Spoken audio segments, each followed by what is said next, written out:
आवाज आ रहा है? आवाज सही है? हेलो स्टूडेंट, कैसे आप सभी और कैसे चल रही है आपकी तैयारी? उम्मीद करते हैं आपकी तैयारी बहुत अच्छे ढंग से चल रही होगी। यहाँ पे आप देख पा रहे हो त्रैमासिक परीक्षा क्लास 10 जो अभी आपके एग्जाम में मतलब आपके स्कूल में जो एग्जाम हुआ है ना, टेस्ट परीक्षा हुआ है, इसके साइंस के 70 एमसीक्यू हम लाया है। इसको सॉल्व करेंगे और देखेंगे कि आपने इसमें कितने आंसर को सही करके स्कूल के अंदर आया है और अच्छे से समझेंगे। और हमने इन सारे क्वेश्चन को ऑलरेडी पढ़ा रखा है क्लास के अंदर। अब बहुत सारे क्वेश्चन को हमने सॉल्व भी करवाया है। तो आज का जो संडे महा टेस्ट है इसमें यही हम लोग करने जा रहे हैं। आपका जो एग्जाम के अंदर पूछे गए क्वेश्चन है उसको हम लोग एमसीक्यू क्वेश्चन को सॉल्व करेंगे। और ये एमसीक्यू आपको बता दें बिहार बोर्ड 2027 के लिए भी इंपॉर्टेंट है। तो चलिए आरंभ करते हैं पहला क्वेश्चन को और देखते हैं। पहला क्वेश्चन है अवतल दर्पण की फोकस दूरी और उसकी वक्रता त्रिज्या में क्या संबंध है? तो दुगुनी होती है यानी F बराबर 2R होता है, बराबर होती है यानी F बराबर R है, आधी होती है यानी F बराबर R/2 है, चौथाई होती है F बराबर R/4 है। और क्लास के अंदर मैं ऑलरेडी आपको बता रखा है। तो इस चार ऑप्शन में से इसका राइट ऑप्शन क्या होगा जल्दी से कीजिए। आपके पास मात्र 10 सेकंड का टाइम है क्योंकि 70 क्वेश्चन है तो आप ऑलरेडी इसको सॉल्व कर चुके होंगे स्कूल के अंदर। तो बस देखना है हमको कि आपने क्या सही करके आया है, क्या गलत करके आया है। कमेंट्स में जरूर लिखना आपका कितना सही हुआ और आपका कितना गलत हुआ। तो चलिए उम्मीद करते हैं आप सभी ने इसका सही आंसर क्या होगा। हम सभी जानते हैं अवतल दर्पण की फोकस दूरी और उसकी वक्रता त्रिज्या में क्या संबंध होता है। तो याद रखना इसका जो ऑप्शन सी आप देख रहे हो ना, F बराबर R/2। F बराबर क्या होती है? R/2। ठीक है, अब आपको समझ में आया होगा। अब क्लास में मैं बताया भी हूं, ये जो आप दर्पण का ध्रुव से वक्रता केंद्र सी की जो दूरी है इसे वक्रता त्रिज्या कहते हैं। और वक्रता त्रिज्या का आधी होती है फोकस। ठीक है, फोकस जो यहां पे देखो ना फोकस, तो इस दोनों को जोड़ोगे, ये जो फोकस दूरी आप देख रहे हो ना F, ये इसकी वक्रता त्रिज्या क्या होती है? आधी होती है। यानी F बराबर R/2 इसका जो है राइट आंसर है। तो उम्मीद करते हैं आप सभी ने भी सी जो है ऑप्शन को सेलेक्ट किया है ना? आपको क्लियर दिख रहा है ना? P से C की दूरी में ये देखो आधी है, इसकी दुगुनी अगर पूरी को देखें तो वक्रता त्रिज्या फोकस दूरी की क्या है? दुगुनी है। इसीलिए F बराबर R/2। तो चलिए नेक्स्ट क्वेश्चन को हम लोग देखते हैं। दूसरा नंबर क्वेश्चन है प्रकाश के परावर्तन के कितने नियम हैं? अब क्लास में ऑलरेडी हम आपको बता चुके हैं। तो यहाँ पे 4 है, 3 है, 2 है और 1 है। इस 4 ऑप्शन में से क्या सही ऑप्शन होगा आपको करना है। जल्दी से इसका राइट आंसर क्या होगा 10 सेकंड में आपको बताना है। तो प्रकाश के परावर्तन की अगर हम नियम की बात करें तो हम सभी जानते हैं प्रकाश के परावर्तन के 2 नियम होता है। कोण I बराबर कोण R, आपतित किरण, परावर्तित किरण और आपतन बिंदु से डाला गया अभिलंब, है ना, तीनों एक ही तल में होते हैं। हम सभी ने प्रकाश के परावर्तन के 2 नियम को पढ़ा है। अगर नहीं पढ़ा है तो हमारे वीडियो जाकर के आप मेरे जो लेक्चर है ना, प्रकाश का अभी चल रहा है, उसको आप जाकर के देख सकते हो, है ना। प्रकाश का पहला लेक्चर हमारे YouTube चैनल पे ऑलरेडी जो है अपलोडेड है, आप जाकर के वहां देख सकते हो। हमने इसको अच्छे से समझाया है। तो प्रकाश के परावर्तन के 2 नियम होते हैं। तो ऑप्शन सी क्या है? जिन सभी ने दिया है उनका राइट है। ये देख रहे हो, ये आपतित किरण है और ये परावर्तित किरण है। तो आपतन कोण बराबर परावर्तन कोण, है ना। ये प्रकाश परावर्तन का पहला नियम है। आपतित किरण, परावर्तित किरण, आपतन बिंदु से डाला गया अभिलंब तीनों एक ही तल में होता है, ये दूसरा नियम है। इसलिए प्रकाश के परावर्तन का कितने नियम है? 2 है। चलिए नेक्स्ट क्वेश्चन को देखा जाए। 2 समांतर समतल दर्पणों के बीच रखी गई वस्तु के कितने प्रतिबिंब बन सकते हैं? 1, 2, 3, अनंत। 4 ऑप्शन है और आपको 4 ऑप्शन में आपको बताना है इसका क्या राइट आंसर होगा। ठीक है, 2 समांतर समतल दर्पणों के बीच रखी गई, है ना, वस्तु के कितने प्रतिबिंब बन सकते हैं? आपको इसका राइट आंसर करना है जल्दी से। तो उम्मीद करते हैं आप सभी ने इसका राइट आंसर कर दिया होगा। तो हम सभी को मालूम है 2 समांतर समतल दर्पणों के बीच रखी गई वस्तु के कितने प्रतिबिंब बन सकते हैं? तो अनंत प्रतिबिंब बन सकते हैं। इसका राइट आंसर क्या हो जाएगा? Option D. अगर आपने ऑप्शन डी राइट आंसर किया है तो आपका क्या है? सही है। तो उम्मीद करते हैं आप सभी ने भी इसका राइट आंसर ऑप्शन डी को चुना है। चलिए नेक्स्ट क्वेश्चन को देखते हैं। दाढ़ी बनाने में किस प्रकार के दर्पण का उपयोग किया जाता है? उत्तल, अवतल, उत्तल और अवतल दोनों, इनमें से कोई नहीं। क्या होगा राइट आंसर? जल्दी से आपको बताना है, जल्दी से बताइए। दाढ़ी बनाने में किस प्रकार के दर्पण का उपयोग किया जाता है? आप देख रहे हो ये दर्पण जो है किस प्रकार का दर्पण है, आपको इसका राइट आंसर बताना है। तो उम्मीद करते हैं इसका राइट आंसर आप सभी ने दे दिया होगा, और हम सभी ने क्लास के अंदर पढ़ा है, और हमारा यूट्यूब पे भी है ना ये लेक्चर रिकॉर्डेड है, आप जाकर के देख सकते हो। हमने आपको क्या बताया था, दाढ़ी बनाने में अवतल दर्पण का, कॉनकेव मिरर का उपयोग होता है। राइट आंसर क्या हो जाएगा, ऑप्शन बी। तो जिन सभी ने ऑप्शन बी को चुना है उनका सही है। ये देख लो ना, ये अवतल दर्पण है, ठीक है। चलो नेक्स्ट क्वेश्चन को देखें। समतल दर्पण द्वारा बना प्रतिबिंब होता है, वास्तविक होता है, काल्पनिक होता है, ए बी दोनों होता है, इनमें से कोई नहीं।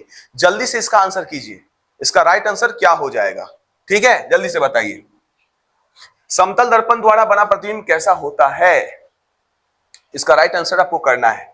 आप ये देख रहे हो ना, ये समतल दर्पण है, ठीक है, और इसके द्वारा बना प्रतिबिंब कैसा होता है, तो हम सभी को मालूम है समतल दर्पण द्वारा क्या बनता है, काल्पनिक, ठीक है, काल्पनिक प्रतिबिंब बनता है, आपको मालूम है, और क्लास के अंदर मैंने बता भी चुका है कि समतल दर्पण द्वारा बना प्रतिबिंब है ना। तो प्रतिबिंब यूट्यूब पे भी ये लेक्चर रिकॉर्डेड है, आप जाकर के देख सकते हो, अपलोड है, और ऑफलाइन में भी आपको समझाया है। अगर आपने स्कूल के अंदर इसको बी ऑप्शन को चुना होगा तो आपका क्या है, राइट आंसर है, आपको नंबर मिलेगा। तो चलिए नेक्स्ट क्वेश्चन को देखें, इसका राइट आंसर ऑप्शन बी हो जाएगा। किसी समतल दर्पण की फोकस दूरी का मान होता है, शून्य होता है, अनंत होता है, शून्य और अनंत के बीच होता है, इनमें से कोई नहीं होता है। आपको जल्दी से इसका आंसर करना है। किसी समतल दर्पण की फोकस दूरी का मान होता है, क्या होता है, जल्दी से इसका राइट आंसर कीजिए। किसी समतल दर्पण की फोकस दूरी का मान होता है, जल्दी से बताइए क्या होता है। तो उम्मीद करते हैं इसका राइट आंसर आप अभी तक दे दिए होंगे। तो आइए देखते हैं, हम सभी को मालूम है किसी समतल दर्पण की फोकस दूरी का मान जो होगा वो अनंत होगा। क्या होगा, अनंत। अगर ऑप्शन बी आपने चुना है तो आपका क्या है, सही है। और इस पूरे वीडियो को, ये पूरे टेस्ट को आप देखें, 70 का 70 क्वेश्चन को करें, बीच में उठ के नहीं भागना है, ठीक है, और आपको 70 का 70 क्वेश्चन को सॉल्व करना है ईमानदारी से, और कमेंट्स बॉक्स में जरूर लिखना है आपने कितना सही किया है। तो किसी समतल दर्पण की फोकस दूरी का मान क्या होता है, अनंत होता है। चलिए नेक्स्ट क्वेश्चन को देखें। प्रकाश की एक किरण एक समतल दर्पण पर लंबवत आपतित होती है, तो परावर्तन कोण का मान होगा, 140 होगा, 90 होगा, 45 होगा, 0 डिग्री होगा, क्या होगा, इसका राइट आंसर जल्दी से आपको बताना है। क्या होगा, इसका राइट आंसर क्या होगा। तो आप यहां पे इस इमेज को देख रहे हो ना, ये अभिलंब है कि नहीं, यहां पे 90 डिग्री का कोण बनता है। यानी अगर कोई प्रकाश की किरण इधर आएगी, ठीक है, यहां से टकराएगी तो इसी दिशा में वापस लौट जाएगी, ठीक है। तो हम सभी को पता है प्रकाश की एक किरण एक समतल दर्पण पर लंबवत आपतित होती है, तो परावर्तन कोण का मान जो होगा वो 0 डिग्री होगा। तो जिन सभी ने ऑप्शन डी को चुना है उनका सही है। इसका राइट आंसर क्या हो जाएगा, ऑप्शन डी। अगर आपने ऑप्शन डी को चुना है तो आपका सही है। चलिए नेक्स्ट क्वेश्चन को देखते हैं, क्या हुआ, ठीक है। किसी समतल दर्पण द्वारा गिर गया था, क्या गिर गया था। किसी समतल दर्पण द्वारा उत्पन्न आवर्धन होता है -1 +1 0, इनमें से कोई नहीं। मैग्निफिकेशन आवर्धन मैंने आपको ऑलरेडी क्लास के अंदर पढ़ाया है, कल ही पढ़ाया है, ठीक है, और हम उम्मीद करते हैं इसका राइट आंसर आप किए होंगे। किसी समतल दर्पण का आवर्धन होता है, क्या होता है, जल्दी से इसका राइट आंसर कीजिए। तो -1 होता है, +1 होता है, 0 होता है, इनमें से कोई नहीं। अगर स्कूल में आपने इसका आंसर +1 किया है ना, +1 ऑप्शन बी, तो आपको 100% नंबर मिलेगा। चलिए नेक्स्ट क्वेश्चन को देखते हैं। कार्तीय चिन्ह प्रपाटी के अनुसार सभी दूरियां मापी जाती है, फोकस से, वक्ता केंद्र से, ध्रुव से, इनमें से कोई नहीं। तो इसमें 4 ऑप्शन है, इस 4 ऑप्शन को आपको अच्छे से क्या करना है, समझ करके करना है, ठीक है। तो कार्तीय चिन्ह प्रपाटी के अनुसार सभी दूरियां मापी जाती है, हम सभी को पता है, आपके क्लास के अंदर मैंने इसको बता भी रखा है। सभी दूरियां हम ध्रुव से नापते हैं। किधर से नापते हैं, ध्रुव से नापते हैं, ठीक है। तो इसका राइट आंसर क्या हो जाएगा, ऑप्शन सी। ऑप्शन सी जो है इसका करेक्ट आंसर हो जाएगा, ठीक है। चलिए नेक्स्ट क्वेश्चन को देखें। दर्पण सूत्र निम्नलिखित में से है, तो ऑप्शन ए हो गया 1/f = 1/v - 1/u, बी हो गया 1/f = 1/v + 1/u, सी हो गया 1/f बराबर 1/u माइनस 1/b, और डी हो गया इनमें से कोई नहीं। ये चार ऑप्शन आपके सामने है, इस चार ऑप्शन में से राइट ऑप्शन जो है क्या होगा, और आपने एग्जाम में इसके राइट आंसर क्या किए हो, जल्दी से इसका आंसर कीजिए। दर्पण सूत्र निम्नलिखित में से कौन सा है, चारों ऑप्शन में से राइट आंसर क्या होगा। अगर आपने ऑप्शन बी को चुना है 1/f बराबर 1/b प्लस 1/u, और आपको ऑलरेडी क्लास में ये दर्पण सूत्र को हमने सिद्ध किया है, प्रूफ किया है, ठीक है। तो उम्मीद करते हैं आप सभी ने भी ऑप्शन बी को चुना है। चलिए नेक्स्ट क्वेश्चन को हम देखते हैं। नेक्स्ट क्वेश्चन क्या कह रहा है, निम्नलिखित में से किस दर्पण द्वारा वस्तु से छोटा और आभासी प्रतिबिंब प्राप्त होता है। तो ऑप्शन ए है अवतल दर्पण द्वारा, उत्तल दर्पण द्वारा, समतल दर्पण द्वारा, समतल और अवतल दोनों दर्पण द्वारा। तो चार ऑप्शन है, निम्नलिखित में से किस दर्पण द्वारा वस्तु से छोटा और आभासी प्रतिबिंब प्राप्त होता है। इस चारों ऑप्शन में से राइट आंसर क्या होगा, जल्दी से आपको बताना है। ये चार ऑप्शन में से राइट आंसर क्या होगा। तो उम्मीद करते हैं इसका राइट आंसर अभी तक आपने सोच लिया होगा, और एग्जाम में इसका आंसर अब क्या भी होगा। तो चलिए बी जो है इसका राइट आंसर है ऑप्शन बी। ऑप्शन बी क्या हो जाएगा इसका राइट आंसर। तो ऑप्शन बी क्या हो जाएगा, राइट आंसर होगा, और हम उम्मीद करते हैं आप सभी ने भी ऑप्शन बी को चुना है। चलिए नेक्स्ट क्वेश्चन को देखते हैं। निम्नलिखित में से किस दर्पण से वस्तु से बड़ा और आभासी प्रतिबिंब प्राप्त होता है। उत्तल दर्पण से, समतल दर्पण से, अवतल दर्पण से, इनमें से कोई नहीं।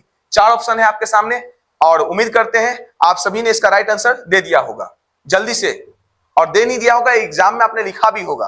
अगर आपने अवतल दर्पण लिखा है तो आपको नंबर मिलेगा। इसका राइट आंसर क्या हो जाएगा, ऑप्शन सी। राइट आंसर क्या हो जाएगा, ऑप्शन सी। नेक्स्ट क्वेश्चन को देखते हैं। प्रकाश की किरणों के समूह को कहते हैं प्रदीप्त, प्रकाश पुंज, प्रकीर्णन, प्रकाश के स्रोत। क्या कहते हैं, जल्दी से बताइए इसका राइट आंसर क्या होगा।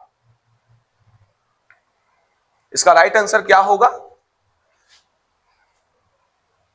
तो इसका राइट आंसर हो जाएगा, अगर एग्जाम में आपने ऑप्शन बी को लिखा है तो आपको नंबर मिलेगा, ठीक है। इसका राइट आंसर क्या हो जाएगा, ऑप्शन बी। चलिए लेंस आवर्धन किसके बराबर होता है, u/v, ub, u plus v, u/u, मतलब v/u। तो चार ऑप्शन में से क्या होगा इसका राइट आंसर, आपको बतलाना है जल्दी से। तो हम सभी को मालूम है लेंस का आवर्धन जो होता है किसके बराबर होता है, तो प्लस v/u, है ना, क्योंकि अब दर्पण में तो माइनस में होता है, यहां पे क्या होता है, प्लस में होता है। इसका राइट आंसर क्या हो जाएगा, ऑप्शन डी। ऑप्शन डी जो है इसका राइट आंसर हो जाएगा। ये देख रहे हो आप, यही जो है मैग्निफिकेशन है ना, आवर्धन का ये जो है संकेत हम लिखते हैं m, स्मॉल m, है ना। तो प्लस v/u इसका राइट आंसर हो जाएगा। चलिए सरल सूक्ष्मदर्शी में किसका उपयोग किया जाता है, अवतल लेंस का, उत्तल लेंस का, अवतल एवं उत्तल लेंस दोनों का, इनमें से कोई नहीं, ठीक है। आपने स्कूल के अंदर इसका राइट आंसर क्या करके आया है, जल्दी से बताइए। चार ऑप्शन है, इसका राइट आंसर आपने क्या लिखा है। सरल सूक्ष्मदर्शी में किसका उपयोग किया जाता है, अगर राइट आंसर आपने स्कूल के एग्जाम के अंदर ऑप्शन बी को किया है तो आपने सही किया है, आपको नंबर मिलेगा। इसका राइट आंसर क्या हो जाएगा, ऑप्शन बी, उत्तल लेंस। क्या हो जाएगा, उत्तल लेंस, ठीक है। चलिए नेक्स्ट क्वेश्चन को देखें। किस लेंस को अपसारी लेंस भी कहा जाता है, अवतल लेंस को, उत्तल लेंस को, अवतल एवं उत्तल दोनों को, मतलब उत्तल लेंस दोनों को, इनमें से कोई नहीं। इस चार ऑप्शन में से आपने क्या सही आंसर लिख के आया है, आपको करना है जल्दी से। सही आंसर आपको यहां पर ये चार ऑप्शन है आपके सामने है। किस लेंस को अपसारी लेंस भी कहा जाता है, इसका राइट आंसर क्या हो जाएगा। तो हम सभी को मालूम है अवतल लेंस को अपसारी लेंस भी कहा जाता है। तो ऑप्शन जो है ए क्या है, राइट आंसर है। आप देख रहे हो ना यहां पर सारे प्रकाश की किरण जो है, यहां पे देख रहे हो एक बिंदु पे से यहां से निकल के पूरे फैल जा रहा है, फैला दिया है ना, अपसरित करना मतलब फैला दिया जाता है। इस लेंस में क्या किया जाता है, प्रकाश किरणों को फैला दिया जाता है, अपसरित कर दिया जाता है, ठीक है। तो अवतल लेंस हो जाएगा। कौन सा लेंस हो जाएगा, अवतल लेंस। नेक्स्ट क्वेश्चन को देखें। निम्न में से किस लेंस की फोकस दूरी धनात्मक होती है, अवतल लेंस का, उत्तल लेंस का, समतल अवतल लेंस का, इनमें से कोई नहीं। राइट आंसर क्या हो जाएगा, 17 नंबर क्वेश्चन है। 17 नंबर क्वेश्चन के राइट आंसर को आपको बतलाना है, ठीक है। तो निम्न में से किस लेंस की फोकस दूरी धनात्मक होती है, जल्दी से बताओ। पॉजिटिव होता है, किस लेंस का होता है, तो हम सभी को पता है उत्तल लेंस का होता है। ऑप्शन बी जो है इसका क्या हो जाएगा, करेक्ट आंसर। अगर आपने ऑप्शन बी लिख के आया है तो आपका सही है, नहीं तो गलत है। सिनेमा के पर्दे पर किस प्रकार का प्रतिबिंब बनता है? आभासी प्रतिबिंब बनता है, वास्तविक प्रतिबिंब बनता है, ए बी दोनों बनता है, इनमें से कोई नहीं। क्या बनता है? जल्दी से इसका राइट आंसर होगा, जल्दी बताइए। आप देख रहे हो यहाँ पे पर्दा है, इस पर्दे पे जो है किस प्रकार का प्रतिबिंब बनता है? किस प्रकार का प्रतिबिंब बनता है? हम सभी को पता है इस पर वास्तविक प्रतिबिंब बनता है, क्योंकि पर्दे पे जो प्राप्त किया जाता है ना, लेंस से बाहर हो रहा है ना। क्या बता रहा है? सिनेमा पर्दे पर किस प्रकार का प्रतिबिंब बनता है? तो यहाँ पे देखो, यहाँ पे प्राप्त हो रहा है ना, इसके अंदर, जैसे कि मिरर के अंदर कोई हो रहा है तो वास्तविक नहीं है, वो काल्पनिक है। अब मिरर से बाहर प्रतिबिंब, से अवतल दर्पण में हमने पढ़ा था, फोकस पे प्रतिबिंब प्राप्त होता है, वक्ता केंद्र पे प्रतिबिंब प्राप्त होता है। बस छठा नंबर जो होता है उसी में क्या होता है? काल्पनिक प्राप्त होता है।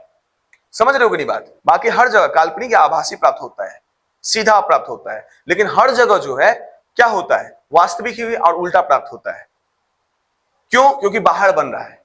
प्रतिबिंब कहां बन रहा है? दर्पण से बाहर बन रहा है। तो यहां पे ध्यान देना, तो वास्तविक प्रतिबिंब हो रहा है क्योंकि यहां पर्दा पे प्राप्त कर रहे हैं ना इमेज को। तो इसका राइट आंसर क्या हो जाएगा? बी।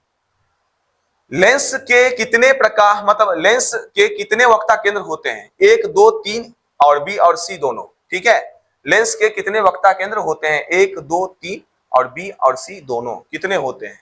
जल्दी से इसका राइट आंसर बताइए। तो लेंस के कितने वक्ता केंद्र होते हैं? हम सभी को पता है लेंस के 2 वक्ता केंद्र होते हैं। अगर आपने एग्जाम में ऑप्शन बी को सेलेक्ट करके आया है तो आपको नंबर मिलेगा।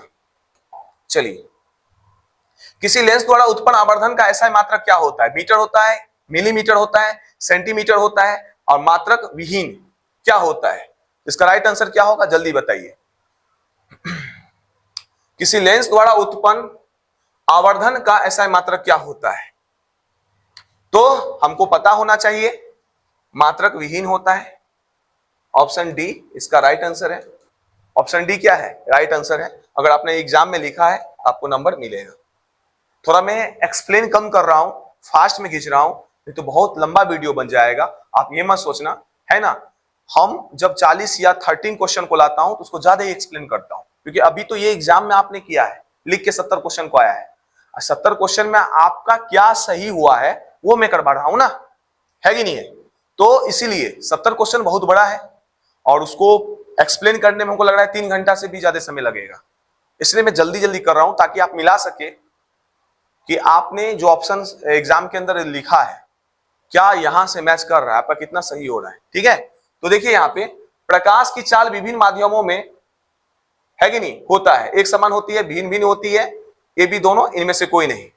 इसका राइट आंसर क्या होगा? जल्दी से आपको बताना है, आपने क्या लिख के आया है। तो प्रकाश की चाल विभिन्न माध्यमों में भिन्न भिन्न होता है, निर्वात में अलग होता है कि नहीं, हर जगह अलग अलग होता है। हवा में प्रकाश की चाल अलग होती है, निर्वात में प्रकाश की चाल अलग होती है कि नहीं, सघन माध्यम, विरल माध्यम, है ना, हर जगह प्रकाश की चाल अलग अलग होती है। तो राइट आंसर अगर क्या हो जाएगा इसका? Option B. चलिए नेक्स्ट क्वेश्चन को देखें। निम्न में से किस लेंस की फोकस दूरी ऋणात्मक होती है? उत्तल लेंस, समतल लेंस, मतलब समतल अवतल लेंस, अवतल लेंस, इनमें से कोई नहीं। निम्न में से किस लेंस की फोकस दूरी ऋणात्मक होती है? और आपको बता दें हम कि यहां पर सबसे ज्यादा प्रकाश के परावर्तन अपवर्तन से क्वेश्चन आया है। ठीक है, तो उम्मीद करते हैं आप सभी ने इसका राइट आंसर अभी तक कर दिया होगा। निम्न में से किस लेंस की फोकस दूरी ऋणात्मक होती है? उत्तल लेंस, समतल और अवतल लेंस और अवतल लेंस। इसका राइट आंसर जो हो जाएगा ऑप्शन सी। ऑप्शन सी जो है इसका राइट आंसर हो जाएगा। अगर आपने ऑप्शन सी को चुना है तो आपका सही है। देखिए, किसी लेंस में मुख्य फोकस की संख्या कितनी होती है? 1 होती है, 2 होती है, 3 होती है, 4 होती है, कितनी होती है आपको बताना है। किसी लेंस में मुख्य फोकस की संख्या कितनी होती है? 1, 2, 3 और 4, कितनी होती है? हमें पता है 2 होती है। ठीक है, तो ऑप्शन बी अगर आपने सेलेक्ट किया है तो आपका सही है। इसका राइट आंसर क्या हो जाएगा? तो याद रखना ऑप्शन बी। मानव नेत्र में किस प्रकार का लेंस पाया जाता है? उत्तल लेंस, अवतल लेंस, बेलनाकार लेंस, इनमें से कोई नहीं। ये देख रहे हो ना, मानव नेत्र है, तो इसमें कौन सी प्रकार की लेंस है? ठीक है, उत्तल लेंस, अवतल लेंस, बेलनाकार लेंस, इनमें से कोई नहीं। तो मानव नेत्र में तो 24 नंबर 24 नंबर क्वेश्चन है, इसका राइट आंसर क्या होगा? तो हम सभी को मालूम है मानव नेत्र में जो लेंस होता है वो उत्तल लेंस होता है। ऑप्शन ए जो है ये करेक्ट आंसर है। निम्न में से कौन ऑक्सीकरण प्रक्रिया नहीं है? दहन, अवक्षेपण, भोजन का पचना, श्वसन। निम्न में से कौन ऑक्सीकरण है ना की प्रक्रिया नहीं है? आपको राइट आंसर इसका बताना है। तो दहन जो है ऑक्सीकरण है, भोजन का पाचन ऑक्सीकरण है, श्वसन भी ऑक्सीकरण है, लेकिन अवक्षेपण जो है ना प्रेसिपिटेशन, ये जो है ऑक्सीकरण नहीं है। तो राइट आंसर क्या हो जाएगा? Option B. देख रहे हो ना, अवक्षेपण प्राय डबल डिस्प्लेसमेंट रिएक्शन में हम जो अवक्षेप का निर्माण देखते हैं, प्रेसिपिटेट का निर्माण देखते हैं, मतलब जल में अघुलनशील पदार्थ को ही प्रेसिपिटेट कहते हैं, अवक्षेप कहते हैं। ठीक है, तो राइट आंसर बी होगा। अगर आपने एग्जाम में बी को सिलेक्ट करके आया है तब तो सही है। निम्न में से कौन विस्थापन अभिक्रिया का उदाहरण है? ठीक है, तो option A, B, C, D. Iron है, कॉपर सल्फेट है, इसके विलयन से अभी क्या किया? FeSO4 प्लस Cu है, CaCO3 है, CaO प्लस CO2 है, NaOH, HCl, NaCl और H2O है, CaO H2O। तो आप यहाँ पे देख सकते हो, ये जो देख रहे हो ना, ये वियोजन अभिक्रिया है। ये जो आप देख रहे हो ये डबल डिस्प्लेसमेंट रिएक्शन है कि नहीं? द्विविस्थापन अभिक्रिया है, ये संयोजन अभिक्रिया है। तो इन तीनों में से एक भी अभिक्रिया विस्थापन नहीं है। अधिक क्रियाशील तत्व अपने से कम क्रियाशील तत्व को उसके ही यौगिक के विलयन से उसको विस्थापित कर देता है, यानी आयरन अधिक क्रियाशील है कॉपर से। ठीक है, तो कॉपर सल्फेट के विलयन से कॉपर को उसके गलित अवस्था में उसको विस्थापित कर देता है, इसलिए इसका राइट आंसर क्या हो जाएगा? Option A. क्लास के अंदर मैं ऑलरेडी रासायनिक अभिक्रिया एवं समीकरण टोटल चैप्टर में जो जितना भी मान के चलो बातें अच्छे से एक्सप्लेन करके मैं समझा रखा है। अगर आपने नहीं देखा है रासायनिक अभिक्रिया एवं समीकरण चैप्टर नंबर 1 तो जरूर जाके देखें। ठीक है, तो राइट आंसर ऑप्शन ए है। उम्मीद करते हैं आप सभी ने एग्जाम में लिख के आया है। जिंक से लोहे को लेपित करने की प्रक्रिया कहते हैं? संचालन, विद्युत लेपन, विद्युत अपघटन, गैल्वेनीकरण, क्या कहते हैं? जल्दी से बताइए। ये आप देख रहे हो इमेज, ठीक है, तो 27 नंबर क्वेश्चन है, इसका राइट आंसर क्या होगा? जल्दी से बताइए। तो जिंक से लोहे को लेपित करने की प्रक्रिया को कहते हैं, हम सभी जानते हैं, गैल्वेनीकरण कहते हैं। तो ऑप्शन डी जो है इसका राइट आंसर है। अगर आपने एग्जाम में लिखा है तो आपको सही जो है हो गया, 1 नंबर आपको मिलेगा। सिल्वर क्लोराइड का रंग क्या है? श्वेत है, पीला है, हरा है, काला है ना? AgCl का रंग कैसा है? कैसा है आपको बताना है। तो हम सभी पर जानते हैं सिल्वर क्लोराइड की रंग अगर हम बात करें, है ना, तो कैसा होता है? श्वेत होता है। कैसा होता है? श्वेत होता है। ठीक है, सिल्वर क्लोराइड AgCl, समझे? और जब भी इसको प्रकाश की किरण में ले जाते हैं, मतलब प्रकाश वियोजन करवाते हैं, इसका रंग कैसा हो जाता है? धूसर हो जाता है। यह भी हम वियोजन अभिक्रिया में, प्रकाश वियोजन में पढ़ा है। अधातुओं के ऑक्साइड समानता होते हैं, अम्लीय होते हैं, क्षारीय होते हैं, उदासीन होते हैं, इनमें से कोई नहीं। कैसे होते हैं? जल्दी बताइए। अधातुओं के ऑक्साइड कैसे होते हैं? हम सभी जानते हैं अधातु के ऑक्साइड जो होते हैं अम्लीय होते हैं, एसिड, बेस एंड साल्ट में मैं ऑलरेडी पढ़ा रखा है। और धातु के ऑक्साइड जो होते हैं प्रायः क्षारीय होते हैं। तो इसका राइट आंसर ऑप्शन ए। तो हमारे बिहार एग्जाम पोर्टल से जुड़ के जो भी स्टूडेंट पढ़ने वाले हैं उन सभी का सही हुआ होगा। ठीक है, और इसको ज्यादा से ज्यादा शेयर करना। निम्न में से किस विलयन का उपयोग दीवारों की सफेदी करने के लिए किया जाता है? NaOH, NaHCO3, Ca का ऑल टू एच, CaHCO3 क्या होगा? दीवारों की सफेदी के लिए किया जाता है। तो Ca का होल ट्वाइस कैल्शियम हाइड्रोक्साइड को, है ना, ऑप्शन सी इसका राइट आंसर हो जाएगा। दीवारों की सफेदी के लिए इसका उपयोग किया जाता है ना।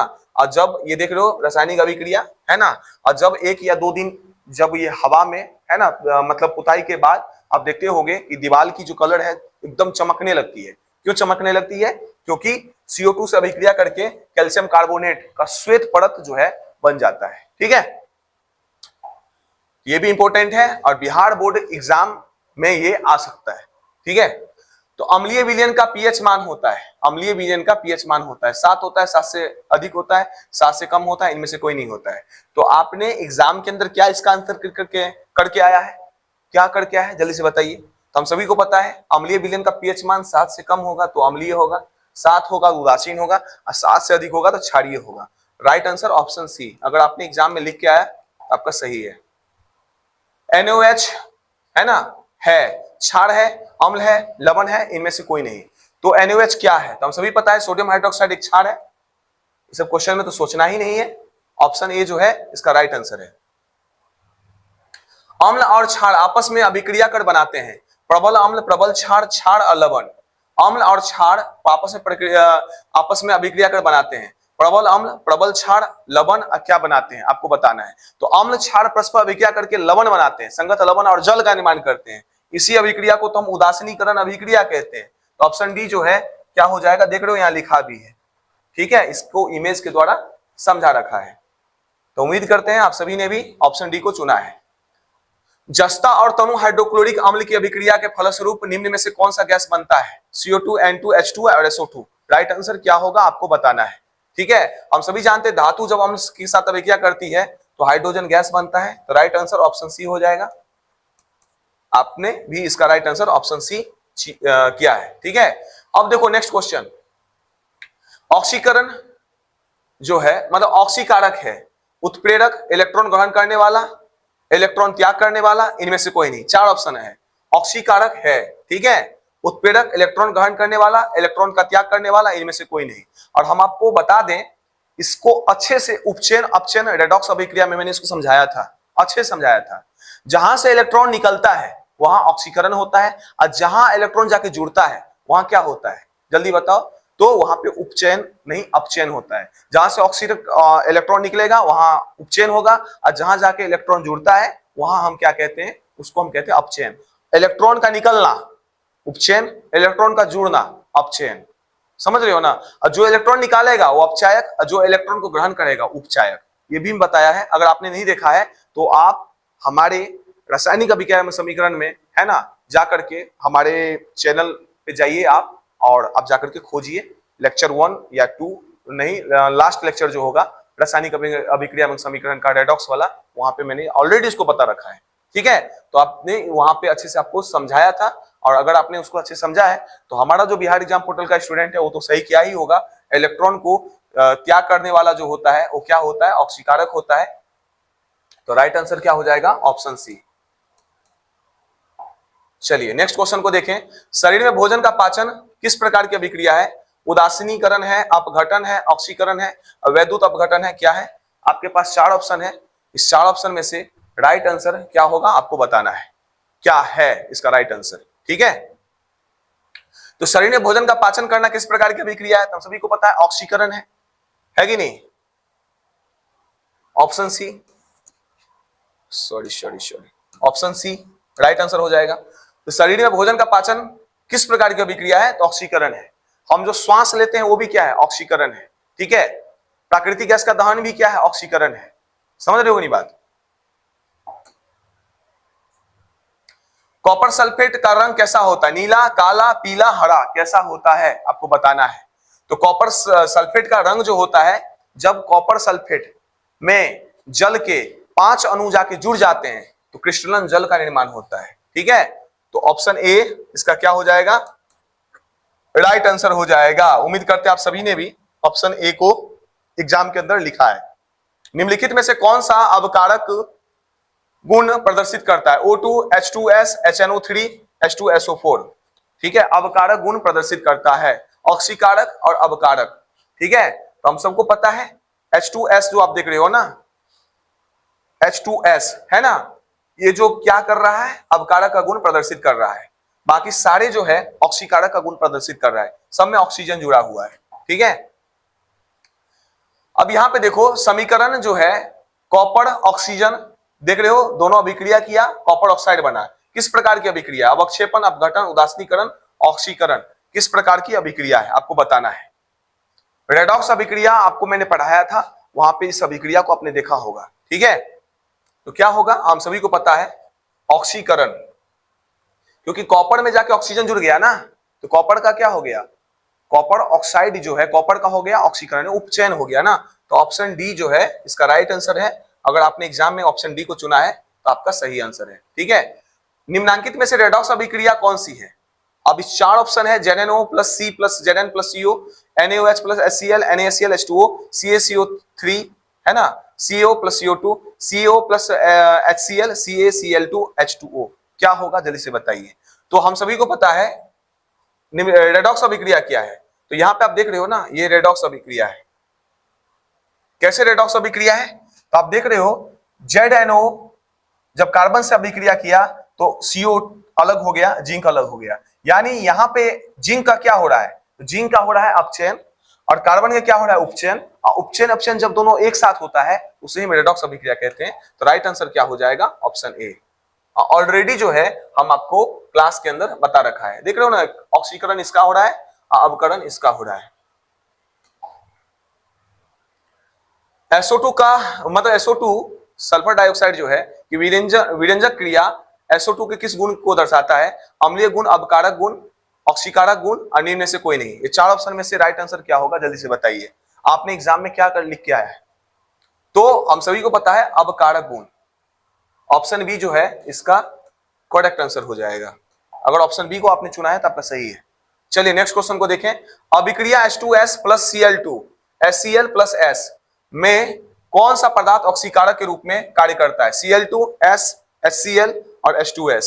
ये चार ऑप्शन है आपके पास, आपको बताना है, ठीक है। इसका राइट आंसर क्या होगा, तो अगर आपने Cl2 को लिखा है ना एग्जाम के अंदर तो आपका सही आंसर होगा। अभिक्रिया H2S प्लस Cl2 में जो है HCl प्लस S में कौन सी पदार्थ ऑक्सीकारक है के रूप में कार्य करता है, तो Cl2 जो है ऑक्सीकारक के रूप में क्या करता है, कार्य करता है। इलेक्ट्रॉन ले रहा है ना, ठीक है। निम्नलिखित में से कौन मतलब किस गैस का उपयोग ताजा तेल को लंबे समय तक सुरक्षित रखने के लिए किया जाता है, carbon dioxide, oxygen, nitrogen, ammonia. देख रहे हो, चार ऑप्शन में से राइट आंसर क्या होगा आपको बताना है, ठीक है। तो हम सभी को पता है विकृत गंधता हमने पढ़ा है ना, विकृत गंधता पढ़ा है, समझ रहे हो कि नहीं। संक्षारण पढ़ा है, तो विकृत गंधता में हमने पढ़ा था नाइट्रोजन N2। तो ऑप्शन सी जो है अगर आपने लिख के आया एग्जाम में तो आपका सही है, आपको नंबर मिलेगा। 44 नंबर क्वेश्चन क्या करा, निम्नलिखित में से कौन सी एक द्विविस्थापन अभिक्रिया है। तो आप देख रहे हो Mg plus O2 MgO, AgNO3 plus NaCl plus AgCl NaNO3, H2 plus O2 H2O, zinc plus H2SO4 plus ZnSO4 plus H2। इसमें से राइट आंसर क्या होगा, हम सभी को पता है आयनों के आदान प्रदान से जो नए उत्पाद बनते हैं ना उसे हम क्या कहते हैं, द्विविस्थापन अभिक्रिया कहते हैं। और AgNO3 plus NaCl, AgCl plus NaNO3 ये क्या है, द्विविस्थापन अभिक्रिया के उदाहरण हैं, ठीक है। तो ऑप्शन बी अगर आपने एग्जाम में लिखा है तो आपका क्या है, राइट आंसर है। समझ रहे हो नहीं बात। और ये सारे क्वेश्चन को मैंने कितने बार पढ़ाया है मुझे भी संख्या जो है काउंट नहीं है, इतने बार पढ़ाया होगा, ठीक है। ऑफलाइन क्लास का तो बात ही छोड़ो, है ना, हजारों बार मैं बता रखा हूं, इन सारे क्वेश्चंस को सॉल्व करा रखा हूं। और हमारे बिहार एग्जाम पोर्टल से जुड़ के पढ़ने वाले स्टूडेंट तो बस देखते ही आंसर करे होंगे, ठीक है, उनको याद हो गया होगा। पूरे केमिस्ट्री को में जो 2 चैप्टर है ना, इसको पढ़ाया नहीं, उसको मैंने फील करवाया है। और हमें 110% भरोसा है कि हमारा स्टूडेंट जो है इन सारे क्वेश्चन को सॉल्व तो किया ही होगा, कहीं गलत नहीं हुआ होगा, 70 में 70 सॉल्व करके आया होगा, ठीक है। और बिहार बोर्ड में 100 में 100 करके आएगा। ये जो क्वेश्चन है ना भाई, उसको 40 ही करना है, 70 में 70 में बोला हूं, 70 में 70 आ रहा होगा, ठीक है। निम्नलिखित में से कौन सा पदार्थ फोटोग्राफी में प्रयुक्त होने वाली फिल्म बनाने में उपयोग किया जाता है, Ag का, AgBr का, AgNO3 का और Ag2O का, किसका किया जाता है। और उम्मीद करते हैं आप सभी ने श्वेत श्याम पट फोटोग्राफी का नाम सुना होगा, है ना, श्वेत श्याम पट फोटोग्राफी। और यहां पे आप देखो एक चीज, निम्नलिखित में से कौन सा पदार्थ फोटोग्राफी में प्रयुक्त होने वाली फिल्म बनाने में उपयोग किया जाता है, ठीक है। तो इसका राइट आंसर क्या हो जाएगा, AgBr। क्या हो जाएगा राइट आंसर, AgBr हो जाएगा, क्योंकि आप सभी समझो AgBr जो है इसका हम क्या करवाते हैं, प्रकाश वियोजन। तो क्या बनता है, तो Ag से Br2 गैस ये अलग हो जाता है, ठीक है। और इसी का प्रयोग क्या किया जाता है, श्वेत श्यामपट्ट फोटोग्राफी में किया जाता है। इसका राइट आंसर क्या हो जाएगा, AgBr। समझे। जल का विद्युत अपघटन करने पर मुक्त होने वाली हाइड्रोजन और ऑक्सीजन गैसों का मोल उत्पाद क्या होगा, 1:2 होगा, 2:1 होगा, और 1:1 होगा, 3:2 मतलब 2 होगा। क्या होगा, है ना। हम सभी को मालूम है H2O में हाइड्रोजन के 2 और ऑक्सीजन के 1 है कि नहीं। तो हाइड्रोजन परमाणु की संख्या 2 होती है, ऑक्सीजन 1 होता है, दोनों जुड़ करके जल का एक अणु का निर्माण करता है। तो 2:1 ऑप्शन बी में आपको दिख रहा है, समझे। अगर आपने ऑप्शन बी को चुना है तो आपको नंबर मिलेगा। ठीक है, उम्मीद करते हैं आप सभी ने ऑप्शन बी को चुना है। चलिए नेक्स्ट क्वेश्चन को देखा जाए। निम्नलिखित में से कौन सी एक दहन अभिक्रिया है, मोम का पिघलना, उबलता हुआ जल, पेट्रोल का जलना, इनमें से कोई नहीं। तो 47 नंबर क्वेश्चन का राइट आंसर क्या होगा, जल्दी से आपको बताना है। निम्नलिखित में से कौन सा एक दहन अभिक्रिया है, जल्दी से बताओ। तो राइट आंसर इसका क्या हो जाएगा, पेट्रोल का जलना। तो ऑप्शन सी जो है करेक्ट आंसर है। उम्मीद करते हैं आप सभी ने भी ऑप्शन सी को चुना है, तो आपको नंबर मिलेगा। निम्नलिखित में से किसमें किण्वन की क्रिया होती है, माइटोकॉन्ड्रिया में, यीस्ट में, पेशी कोशिकाओं में, सभी जीवों में, किसमें होती है। हम सभी पता है यीस्ट में फर्मेंटेशन होती है। ऑप्शन बी जो है इसका राइट आंसर है। ठीक है, उम्मीद करते हैं आप सभी ने भी ऑप्शन बी को चुना है। यीस्ट जो है अवायवीय श्वसन करता है। ठीक है, अल्कोहल C2H5OH बनाता है।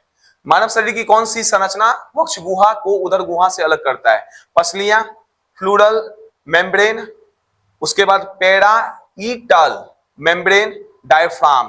ठीक है, यहां आप देख रहे हो ना डायफ्राम, इसका राइट आंसर क्या हो जाएगा, डायफ्राम। ऑप्शन डी जो है इसका राइट आंसर हो जाएगा। उम्मीद करते हैं आप सभी ने भी ऑप्शन डी को चुना है। पौधे में खाद्य पदार्थ का परिवहन निम्नलिखित में से करता है, किसके द्वारा होता है, कॉर्टेक्स द्वारा, फ्लोएम द्वारा, जाइलम द्वारा, कोशिका झिल्ली द्वारा, किसके द्वारा किया जाता है। इसका राइट आंसर क्या होगा आपको बताना है। इस चार में से राइट आंसर क्या होगा। ठीक है, तो हम सभी जानते हैं पौधों में खाद्य पदार्थ का परिवहन की बात करें, फॉ से फूड है कि नहीं, फॉ से क्या होता है फूड, और फॉ से फ्लोएम। ठीक है, तो याद रखना खाद्य पदार्थ फूड है, तो बी जो है इसका राइट आंसर है ना। और जल का परिवहन जो होता है जौ से जल और जौ से जाइलम। ठीक है, तो बी जो है इसका राइट आंसर हो जाता है।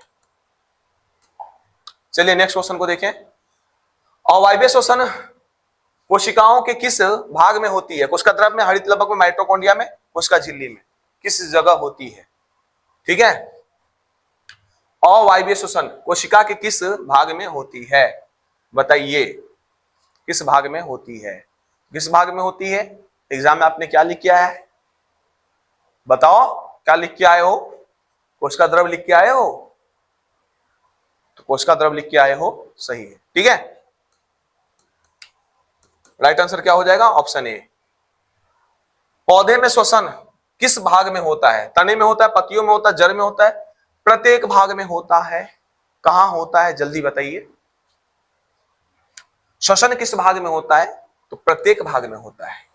ठीक है, क्योंकि स्टोमाटा जो होता है हर जगह उपस्थित होता है, समझे कि नहीं समझे। जड़ में भी होता है, पत्ती में भी होता है, रंध्र के बारे में हम पढ़ चुके हैं, रंध्र के द्वारा ही गैसों का आदान प्रदान होता है, विनिमय होता है। ठीक है, तो ये लिख के आए हो तो सही है, नंबर मिलेगा। ठीक है, तो ऑप्शन डी इसका राइट आंसर हो जाएगा। चलिए, निम्नलिखित में से कौन मानव श्वसन का भाग नहीं है, श्वास नली, गिल्स, नासिका छिद्र, फेफड़ा। तो इसका तो आंसर इतना आसान है, हम सभी को पता है ना, गिल्स। अब तो मछली तो हो नहीं, बोलो मछली हो, तो मछली नहीं हो तो फिर गिल्स नहीं है ना आपके पास। अब नाक है, श्वास नली है, नासिका छिद्र है, फेफड़ा है, और श्वसन तंत्र मैंने ऑफलाइन में ऑलरेडी पढ़ा रखा है, ऑनलाइन भी पढ़ाऊंगा, पेशेंस रखिए। ठीक है, तो ऑप्शन बी जो है इसका राइट आंसर है। चलिए नेक्स्ट क्वेश्चन को देखा जाए। निम्नलिखित में से किसके द्वारा टिड्डा तथा तिलचट्टा में श्वसन क्रिया होती है, गिल्स द्वारा, फेफड़े द्वारा, श्वास नली द्वारा, और कोशिका झिल्ली के द्वारा, किसके द्वारा होती है, आपको राइट आंसर करना है। और इसका राइट आंसर क्या हो जाएगा, ट्रैकिया, श्वास नली के द्वारा। ऑप्शन सी जो है इसका क्या है, राइट आंसर है। अगर आपने इसको किया है ना ऑप्शन सी, तो आपको नंबर मिलेगा। मानव आहार नाल का सबसे लंबा भाग है, अमाशय, बड़ी आंत, छोटी आंत और ग्रास नली, कौन सा है। ठीक है, मानव आहार नाल का देख रहे हो ना, कहीं कहीं 7.5 आपको लिखा दिखेगा और कहीं कहीं 6.5 मीटर दिखेगा। जैसे कि 7 क्लास का जो आप उठाओगे साइंस की बुक, उसमें 7.5 लिखा हुआ है। अब बहुत सारे किताब में मैंने 6.5 मीटर पढ़ा है। छोटी है आपकी लंबाई, सबसे बड़ी है, ठीक है। तो मानव आहार नाल का सबसे लंबा भाग की अगर हम बात करें, ठीक है, तो छोटी आंत होती है 6.5 मीटर के approx, option C small intestine, ठीक है। अगर आपने लिख के आया है तो आपको नंबर मिलेगा। पौधे में भोजन किस रूप में जमा होता है? ग्लूकोज के रूप में, प्रोटीन के रूप में, स्टार्च के रूप में, फैटी एसिड के रूप में। देख रहे हो ना यहां किस रूप में होती है, जल्दी से बताओ। तो मंड का नाम सुने हो ना, मंड के रूप में संचित करता है, मंड को ही स्टार्च कहते हैं, मंड, ठीक है। हमारे शरीर के अंदर ग्लाइकोजन के रूप में, हमारे बॉडी के अंदर ग्लाइकोजन, अब पौधे के अंदर मंड के रूप में, है कि नहीं? ये बात आपको याद रखना है। द्वार कोशिका की कौन सी दीवार मोटी होती है? भीतरी, बाहरी, पार्श्व, इनमें से सभी। आपने एग्जाम में क्या लिखा है आपको बताना है, क्या लिख के आया है वही यहां लिखना है। अब देखना है आपने क्या सही लिखा। तो भीतरी जो होती है ना द्वार कोशिका का दीवार, वो क्या होता है? मोटी होती है। क्या होती है? भीतरी दीवार जो होती है वो क्या होती है? मोटी होती है, ठीक है, ध्यान रखना। निम्नलिखित में से कौन स्वपोषी होता है? जीवाणु, कवक, सभी जीव और सभी हरे पौधे।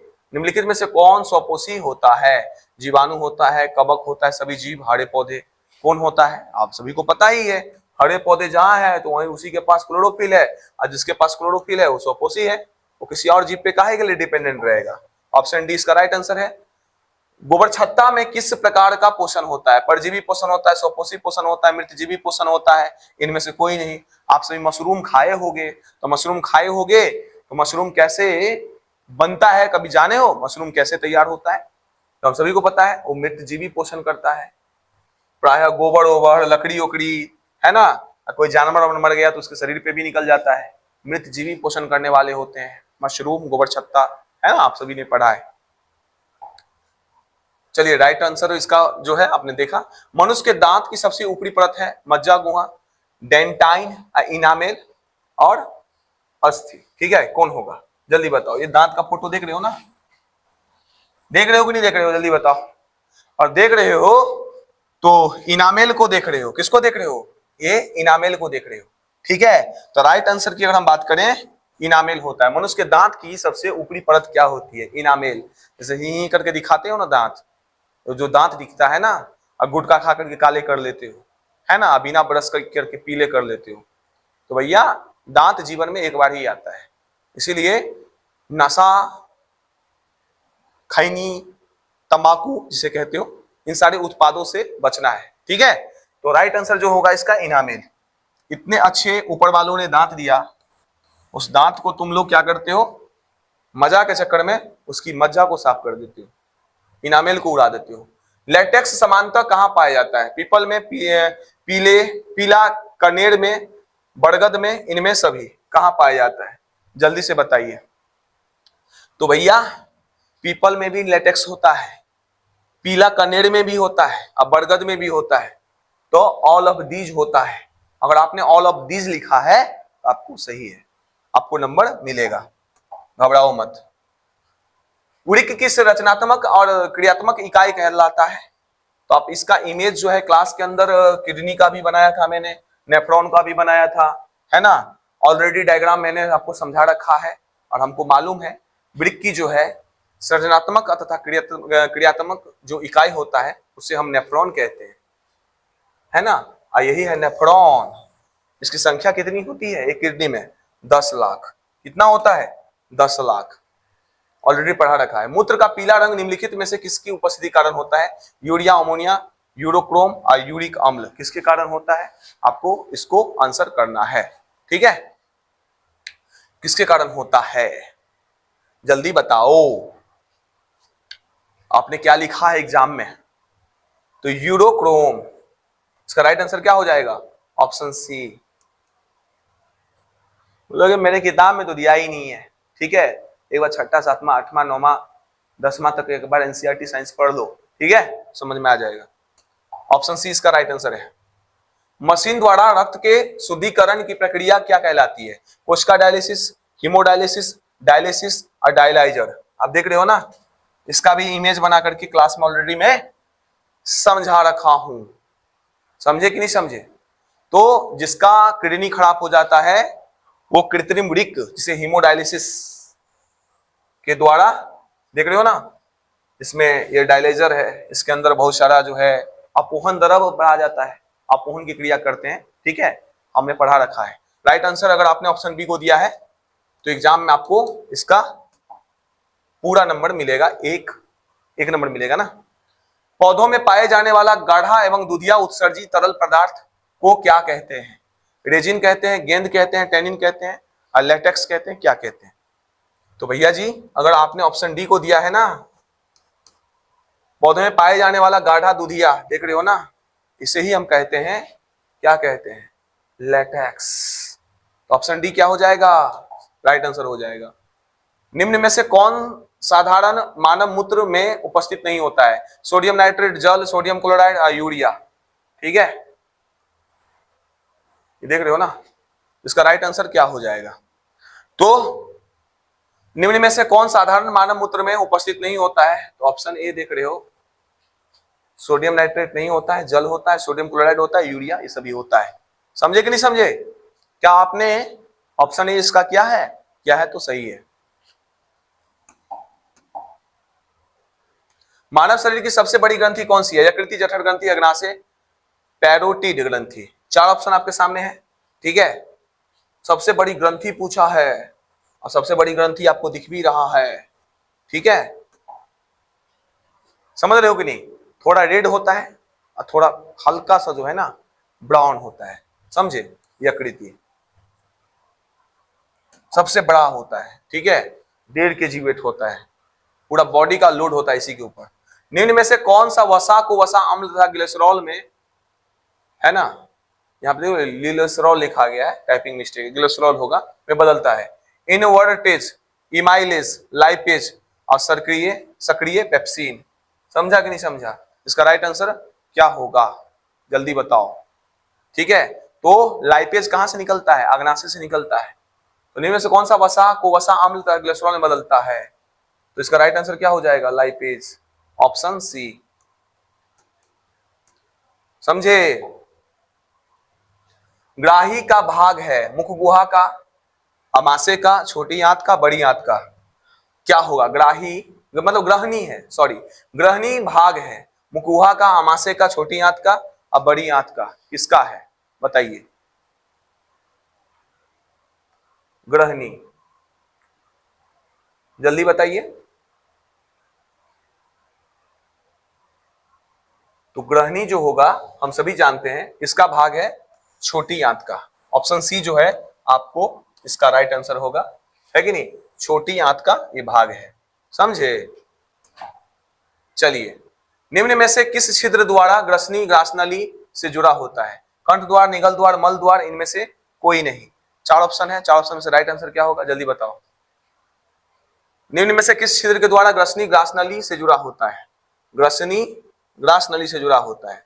तो निगल द्वार द्वारा, खाने को निगल जाते हो ना, खाने को क्या करते हो? निगल जाते हो।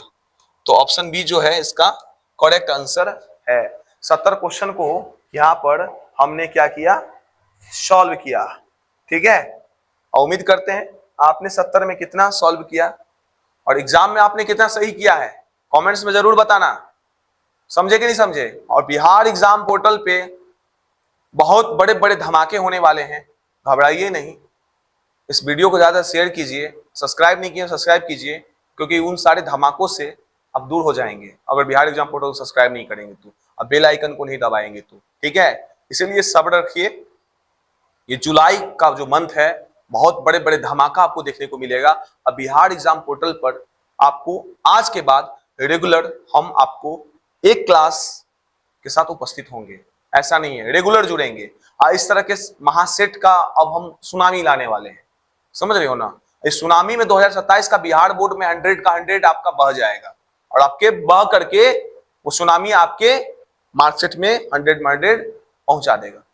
बस आपको जुड़ना है, कॉपी पेन लेकर के बैठना है, नोट्स बनाना है और हम जो मेहनत कर रहे हैं उस मेहनत में हमारा साथ देना है और ईमानदारी से 70 में जितना सही किए हो, एग्जाम में जितना सही किए हो वो जरूर लिखना। ठीक है, चलिए फिर मिलते हैं नेक्स्ट क्लास में। तब तक के लिए धन्यवाद। और आपको बता देते हैं, हम पढ़ रहे थे प्रकाश का प्रवर्तन अपवर्तन। आज का जो अब जो नेक्स्ट लेक्चर होगा यानी कल जो होगा, आज थोड़ा लेट हो गया। इसलिए हो गया क्योंकि मौसम और थोड़ा बिजली का प्रॉब्लम, जिस कारण से मुझे थोड़ा कठिनाई होगी। मैं बोला था आपको 10 बजे मैं आऊंगा, लेकिन शायद नहीं आ पाया, इसके लिए मुझे खेद है। और मैं रेगुलर जुड़ूंगा आपके साथ, है ना। और आपकी जो तैयारी है उसको मैं एक ऊंचाई तक आपके साथ इस तैयारी को मैं पहुंचाऊंगा। चलिए फिर मिलते हैं नेक्स्ट वीडियो में, तब तक के लिए धन्यवाद।